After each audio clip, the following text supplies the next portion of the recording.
So hi all. Welcome to the fourth lecture of Module 6 Arches C202 Structural Analysis 1. So in this module we are going to in this lecture we are going to see the influence line diagrams of the terms that we discussed in the arches, that is normal thrust, radial shear, etc. So consider a 3-hinged archer span L and rise H.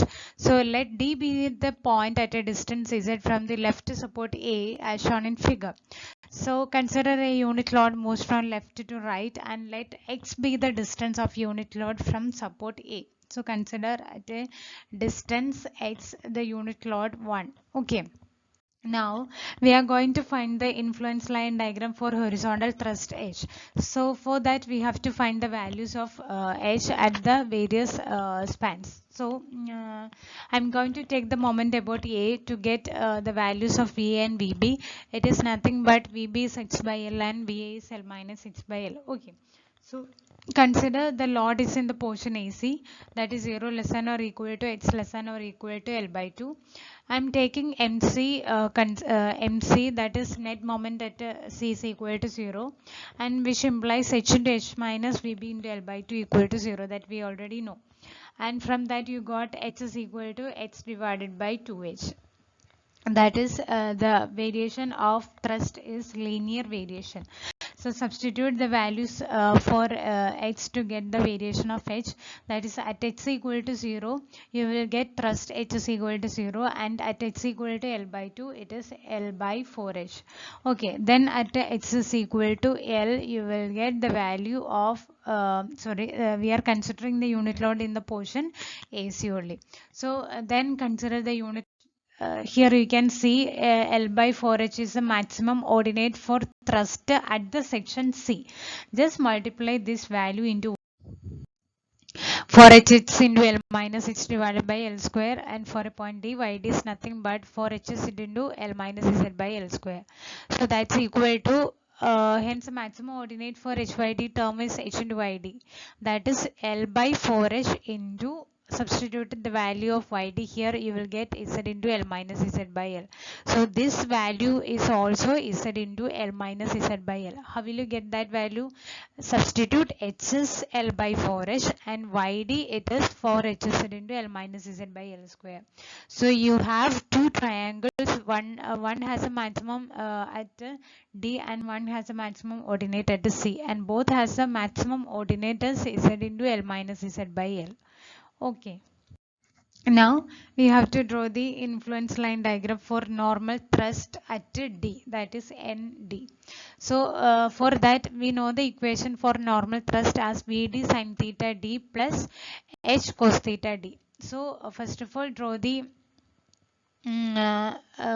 first of all find the VD value. VD is nothing but the shear. We already know how to draw the influence line diagram for the shear force at a point, and also the we already got the influence line diagram for thrust. Just multiply H into cos theta D. You will get the value of H into cos theta influence line diagram. Okay, to get the sum of two diagrams, one diagram should be drawn reverse and to get the difference they drawn at the same side. So in the previous sections we just write on we have to take the difference, so that for that we draw the two diagrams in the same side. So here we have to add the two diagrams. For that we have to draw one diagram in the one side and the other in the downward side. Okay, so I'm going to draw the influence line diagram for H cos theta in the upper side and the second one in the downside. Okay, downward side. So the influence line diagram for H cos theta is shown in figure 2. We already know H diagram, influence line diagram for thrust. Just multiply that ordinate into cos theta. You will get the influence line diagram for H into cos theta D. Okay. Now how to get the influence line diagram for V sin theta? We already know how to draw for V, that is shear force. How will you get the shear force at D? It is Z by L and it is L minus Z by L. As we already know, Z is at a distance of D is at a distance of Z from the left support A. So that just multiply this ordinate into sine theta, so that you will get VD sine theta D. Okay, so this is a diagram for influence line diagram for VD sine theta D, and I'm just drawing this, and in order to overlap and just reverse it. So it is L by 4H cos theta D, and in the upper portion Z by L sin theta will appear, and in the downward portion L minus Z by sin theta appears. So has the common areas, so that you will get VD sin theta D plus H into cos theta D influence line diagram. Okay. So this is the influence line diagram for the normal thrust at D. So similarly, we have to draw the influence line diagram for the radial shear, that is QD. So that equation is QD is equal to VD cos theta D minus H into sin theta D. So here we have to take the difference. So for that, just draw the two figures on the same side to overlap it. So influence line diagram for V cos theta D is nothing but just draw the influence line diagram for shear force at D at a distance Z from A, and just multiply the term ordinate into cos theta, that is Z by L cos theta into L minus Z by L cos theta. Okay. Now we have to draw the influence line diagram for H into sin theta. We already know 4 by L by 4H is a maximum ordinate for influence line diagram for H.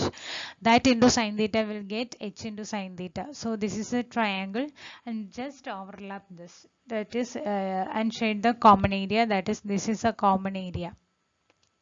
So influence line diagram for radial shear is obtained by taking the difference of the two diagrams as shown in figure 4.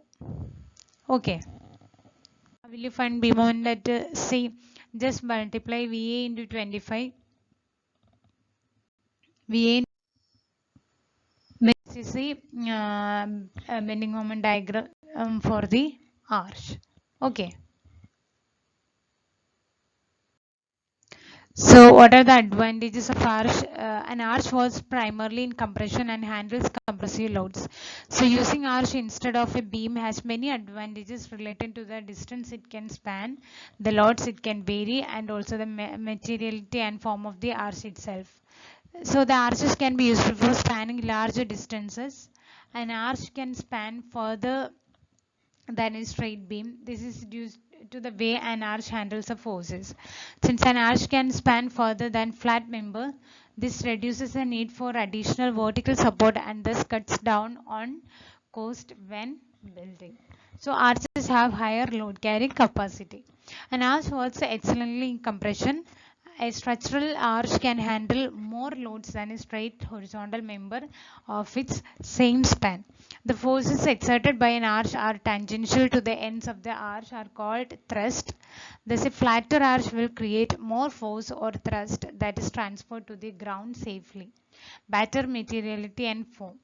So since an arch form is so effective at spanning and carrying loads, a variety of materials and forms can be used to construct an arch. So this gives the design a lot of flexibility when it comes to aesthetic properties of the structure. So overall, there is a lot of flexibility when designing an arch structure that allows the architect or engineer to design more freely. So these are the advantages of arches or applications of arches. So hope you all understood this section. So thank you for watching. Thank you.